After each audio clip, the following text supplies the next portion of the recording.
우리 지난 시간에 이미 이 말씀 생각해 보았습니다.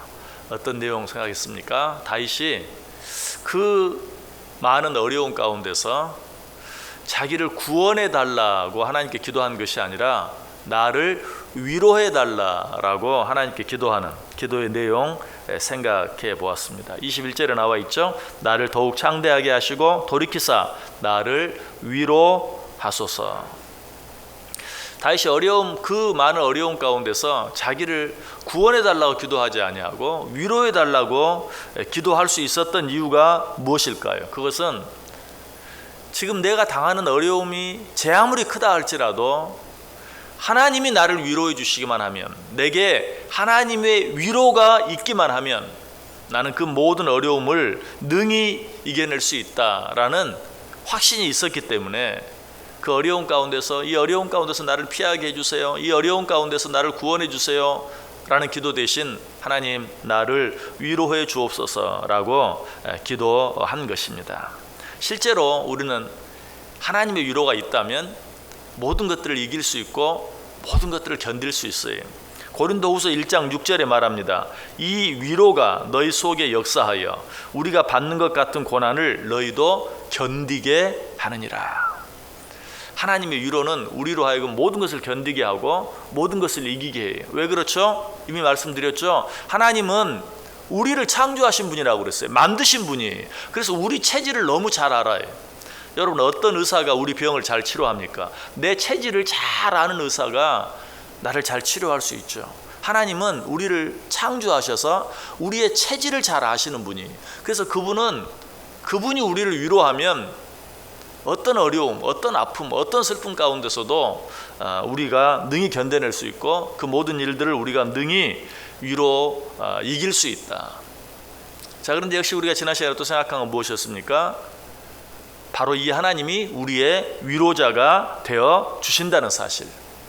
고린도후서 1장 3절 이하에 나와 있죠. 찬송하리로다. 그는 우리 주 예수 그리스도의 하나님이시요 자비의 아버지시요 모든 위로의 하나님이시며 우리의 모든 환난 중에서 우리를 위로하사 우리로 하여금 하나님께 받는 위로로서 모든 환난 중에 있는 자들을 능히 위로하게 하시는 이시로다. 그리스도의 고난이 우리에게 넘친 것 같이 우리가 받는 위로도 그리스도로 말미암아 넘치는도다. 이 하나님이 우리의 위로자가 되심으로 그 위로가 우리 가운데서 넘쳐난다라고 말하고 있어요. 여러분, 하나님의 위로가 늘 여러분과 함께 하시길 바랍니다. 자, 그런데 이 사실을 통해서 우리가 또 한 가지 배워야 될 중요한 교훈이 있어요. 그것은 무엇인가? 하나님이 우리를 이처럼 위로한다면 그 위로를 받기만 할 것이 아니라 그 위로로 우리도 다른 사람을 위로할 수 있어야 한다. 자, 방금 읽어드렸던 고린도후서 1장 3절부터 5절까지 있는 말씀 가운데서 4절에 있는 말씀 보면 우리의 모든 환난 중에서 우리를 위로하사 우리로 하여금 하나님께 받는 위로로서 모든 환난 중에 있는 자들을 능히 위로하게 하시는 이시로다. 하나님은 우리를 위로해 주시는 하나님이실 뿐만 아니라 그 위로로 환난 가운데 있는 다른 자들을 위로하게 하시는 하나님이시다. 여러분, 우리가 하나님의 위로를 받는 것도 중요하지만 우리가 잊지 말아야 될 더 중요한 한 가지 사실은 하나님께 받는 그 위로로 다른 사람, 나와 같은 어려움 가운데 있는 자, 아니 나보다 더 심한 어려움 가운데 있는 자들을 위로할 수 있는 자들이 되어야 된다. 자, 이 세상에는 위로 받을 자가 없는, 위로자가 없는 자들이 너무나 많다라고 역시 지난 시간에 말씀을 드렸어요. 솔로몬이 그런 자들을 향해 뭐라고 말합니까? 위로자가 없는 자들은 차라리 일찍 죽는 것이 낫다. 무슨 말이에요? 위로자가 없이 살아간다는 것이 너무나 얼마나 힘든 일인가 하는 걸 이야기하는 거예요. 위로자가 없이 사느니 차라리 죽는 것이 낫다. 실제로 요즘에 우리 주위에서 우리가 자주 보는 죽음이 있죠. 고독사. 물론 어쩔 수 없이 죽는 사람도 있지만 너무 외롭고 힘들어서 스스로 목숨을 끊는 그런 사람들도 너무나 많아요. 그래서 그 죽음이 한 달 뒤에, 심지어 얼마 전에는 1년 지난 뒤에서야 발견이 되는 그런 외로운 죽음들이 얼마나 많은지 몰라요. 지금 솔로몬은 그런 것들을 생각하고 있어요. 위로자가 없이 사는 것보다는 차라리 죽는 게 낫다. 그리고 또 한마디 덧붙였죠. 뭐라고? 위로자가 없이 사느니 차라리 이 세상에 태어나지 않는 것이 낫다. 위로자가 없는 삶이 얼마나 견디기 어렵고 힘든 삶인지를 우리에게 잘 이야기해 주고 있어요. 그러므로 우리는 어때요? 이런 자들을 위로할 수 있어야 돼요. 하나님이 우리에게 위로를 주시는 이유도 나만 위로받으라고 주는 것이 아니라 그 위로로 다른 사람을 위로하게 하기 위해서 우리를 위로해 주시는 것이다. 그래서 아까 읽었던 고린도후서 1장 4절 말씀 보면 우리의 모든 환난 중에서 우리를 위로하사 우리로 하여금 하나님께 받는 위로로서 모든 환난 중에 있는 자들을 능히 위로하게 하시는 이시로다. 우리 하나님은 우리를 위로하시는 하나님일 뿐만 아니라 그 위로로 다른 사람을 위로하게 하시는 하나님이다. 그래서 역시 그 다음 절 고린도후서 1장 5절에 보면 그리스도의 고난이 우리에게 넘친 것 같이 우리가 받는 위로도 그리스도로 말미암아 넘치는도다. 하나님이 우리에게 주시는 위로가 넘쳐난다. 하나님 우리를 위로하실 때는 넘치게 위로하신다. 하나님 왜 그렇게 하실까? 여기서 넘친다는 의미는 하나님이 우리에게 주시는 위로는 정말 내가 위로받기에 충분할 정도로 풍성하게 주신다라는 그런 의미일 뿐만 아니라 넘쳐난다는 것은 그 넘쳐나는 것으로 다른 사람들에게 흘러가게 하라. 네가 하나님께 받은 그 위로로 말미암아 그 위로가 다른 사람에게까지 넘쳐 흘러가게 하라. 물이 흐르지 않으면 어떻게 된다고요? 썩어요.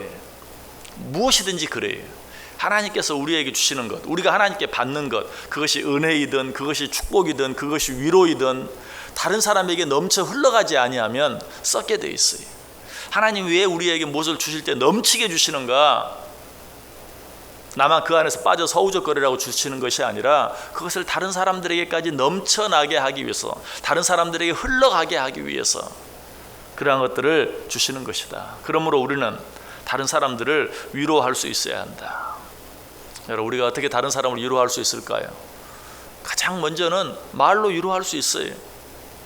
말하는 데는 돈 드는 것도 돈 드는 것 아니라고 함부로 말해서 다른 사람의 마음을 아프게 하는 자들이 얼마나 많은지 몰라요. 그러나 그렇게 하는 것이 아니라 정말 말로 다른 사람을 따뜻하게 위로할 수 있는, 격려할 수 있는 말 한마디로 뭘 갚는다고요? 찬양빛을 갚는다고 그랬어요. 말 한마디로 상대방의 무거운 짐을 내려줄 수 있어요. 따뜻한 말 한마디가 그 사람에게 새 힘이 될 수 있어요. 모든 것을 견디게 할 수 있는 힘이 될 수 있어요.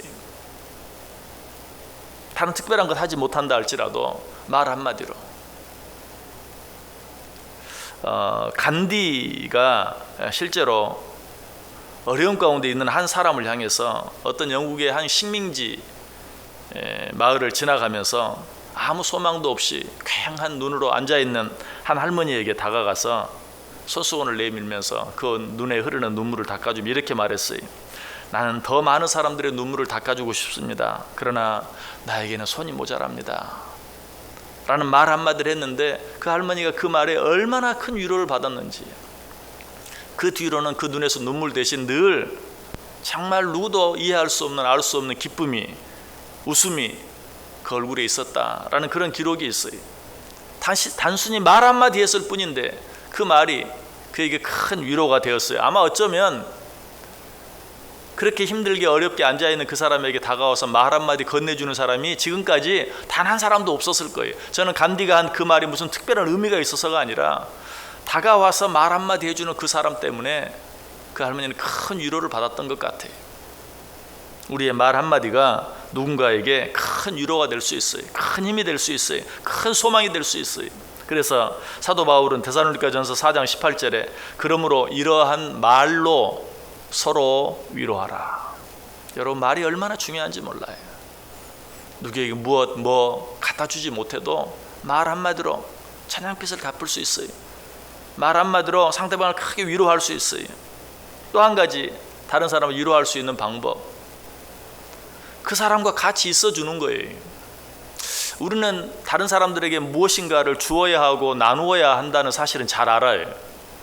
그런데 때때로 우리가 그렇게 나눌 만한 것들이 없어서 주지 못할 때도 많아요. 그런데 우리가 다른 어떤 것보다도 다른 사람과 먼저 나누어야 될 것이 있다면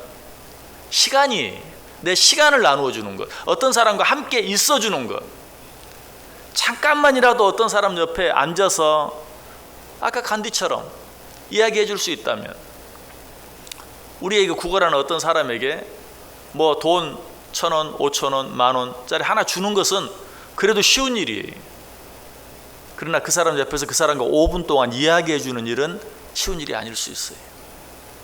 그러나 사실은 그 사람에게 돈 얼마를 주는 것보다도 그 사람 옆에 5분, 10분 함께 하면서 이야기해 줄 수 있는 것, 이것이 어떤 사람에게는 큰 위로가 될 수 있는 것이, 여러분 가운데 너무 힘들고 어렵고 외로운 사람이 있습니까? 그 사람과 함께 해줘 보세요. 또 한 가지, 어떤 사람을 위로하기 위해서 우리가 할 수 있는 일이 있다면 그 사람과 같은 처지가 되어주는 거예요. 나 혼자 내가 좀 더 좋은 옷을 입을 수도 있고, 좀 더 좋은 차를 탈 수도 있고, 좀 더 좋은 집을 가질 수도 있지만, 그럼에도 불구하고 어떤 사람을 위해서 그렇게 하지 않을 수 있는 것, 이것이 위로예요. 따뜻한 말로 어떤 사람과 함께 해줌으로, 어떤 사람과 같은 처지가 되어줌으로 우리는 누군가를 위로할 수 있다. 그런데 이것보다 더 하나님을 믿는 우리들이 꼭 해야 될 진정한 위로가 있어요. 그 사람을 위해서 진정으로 기도해 주는 거예요. 진정으로. 이것은 내가 그 사람 앞에 있지도 않고 그 사람 옆에 함께 할 수도 없다 할지라도 누군가를 위해서 내가 진정으로 기도한다면 틀림없이 그 사람은 알 수 없는 위로를 받게 되어 있어요. 우리는 꼭 우리 가운데 있는 여러 육신적으로, 물질적으로, 또 여러 가지 관계 속에서 힘들어하고 어려워하는 자들을 위해 기도할 수 있어야 돼요. 한 가지만 더 말씀드립니다. 우리가 다른 사람을 어떻게 위로할 수 있습니까? 우리에게는 위로자가 있다고 그랬어요. 그런데 어떤 사람은 위로자가 없어요. 우리를 위로해 주시는 위로자는 누구입니까? 우리의 체질을 아시는, 우리를 만드셔서 우리의 체질을 아시는 하나님. 우리는 그분을 믿음으로 말미암아 우리에게는 위로자가 있어요. 그러나 어떤 사람, 그 하나님을 믿지 않는 자들, 그 하나님을 알지 못하는 자들은 위로자가 없어요. 어떻게 해야 되겠습니까? 나를 위로해 주시는 그 위로자를 소개해 주어야죠. 나를 위로하는 그 위로자를 만나게 해줘야죠. 내가 아무리 어떤 사람을 위로한다 할지라도 항상 그 사람에게 좋은 말만 해줄 수는 없어요. 항상 그 사람 곁에만 있어줄 수는 없어요. 항상 그 사람과 같은 처지가 되어줄 수는 없어요. 그리고 항상 그 사람만 위해 기도할 수도 없어요. 어떻게 해야 되겠어요? 그 사람에게 그 위로자를 소개해 줘야 돼요. 나의 위로자가 되시는 하나님, 나를 만드셔서 내 체질을 아시고 나를 가장 잘 아시는 진정한 위로자, 그 하나님을 소개해 주고 만나게 해주는, 이것보다 더 큰 위로가 없어요. 전도해야 한다는 것이, 복음을 전해야 한다는 것이. 오늘 하나님께서 우리에게 말합니다. 너희는 다른 사람을 위로하는 자가 되라. 이사야를 통해서 우리에게 분명히 말해, 내 백성을 위로하라. 너희는 내 백성을 위로하라. 어떻게? 말로, 또 함께 있어줌으로, 같은 처지가 되어줌으로, 그들을 위해서 기도함으로, 무엇보다 그들에게 위로자 하나님을 만나게 함으로, 하나님께서 내게 주신 위로가 하나님께서 내게 붙여주신 모든 자들에게 넘쳐 흘러가게 하는 저와 여러분 될 수 있기를 주님의 이름으로 간절히 축원합니다. 기도하겠습니다. 하나님, 여러 가지 힘들